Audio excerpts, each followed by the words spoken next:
Visual novels. You've heard of them, you've seen them, shit, maybe you've even played one yourself. Most people who play video games are familiar with visual novels as a genre of interactive storytelling, with romance being the most common theme in them. You may have seen one of your degenerate friends playing them as well.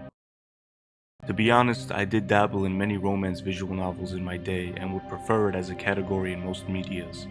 I even wrote countless poems and novels that mostly focused around romance.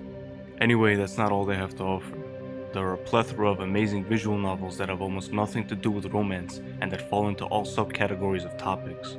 And across all platforms that you could come by them, the selection on PC have by far the most to offer.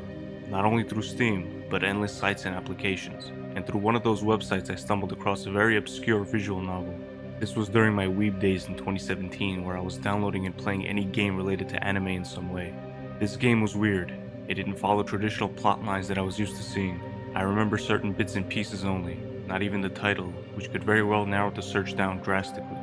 However, I do remember that there was a masked woman greeting us. It was white, with a fixed smile that bored thin eyes almost like a theater mask. She dropped the protagonist into 4 different worlds that could be classified as levels. I was to complete their stories by helping the problemed character within. A specific level I remember was what I believed the first one. I was in a world ruled by a young boy as king of the land. The land was inhabited by lifeless creatures, mere husks walking around. I helped him realize what he's doing is meaningless. There is no purpose to rule what is essentially no one in a barren land. He finally became aware of that fact and asked me to help get him out. If I recall correctly, the masked woman showed up again at the end of each level and hosted me to the next shortly after. This entire game was fairly short. It did have a long-lasting impact on me though, clearly. It was the first time I'd come across something so obscure and borderline cryptic. I don't even know what compelled me to play it. It wasn't anime themed like I was used to hoping, and it wasn't romantic like I was used to experiencing. I got truly lost in it when I was playing. It was the first time I felt something as enigmatic and thrilling. It was almost like a horror game to me. Now this is where the disappearance comes in. As the game was definitely indie made, I knew tracking it back down would be nigh on impossible. I can't remember exactly where I got this from, but I'm positive it wasn't Steam. I don't think it was GameJolt or Rempi or anything like that. It could have been itch.io, which hosts thousands of indie games people can upload as well, but I don't know. I don't remember the websites I used to browse back then. It became a frequent one at that point, but its name blanks me.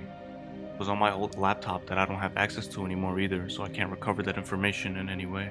So I did what any smart thinking person would do and asked around on Reddit, to the tip of my joystick subreddit, but nothing. I even asked ChatGPT, and when it came up with multiple possibilities through expansive inquiries, not a single one was what I was looking for. And the search faded my mind with that. But not for long. See, every now and then I'll have a memory of it come back and re-spark my hope for it. I had genuinely enjoyed the game, and wished many more could get to really experience it for themselves. And that's when I realized, I have the greatest tool in the world at my disposal.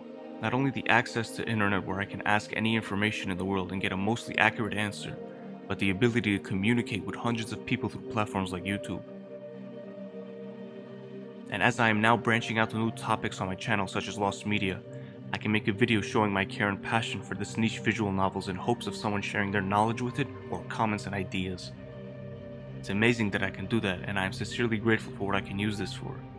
Be it a blessing or a curse that I live in the internet age, this is a golden opportunity to find out what I can from everyone about this game in particular. So if you do, anyone, please help me and all of us pursue and conclude the search so you can all feel the joys of this game for yourselves like I have. Thanks for watching. Deuces.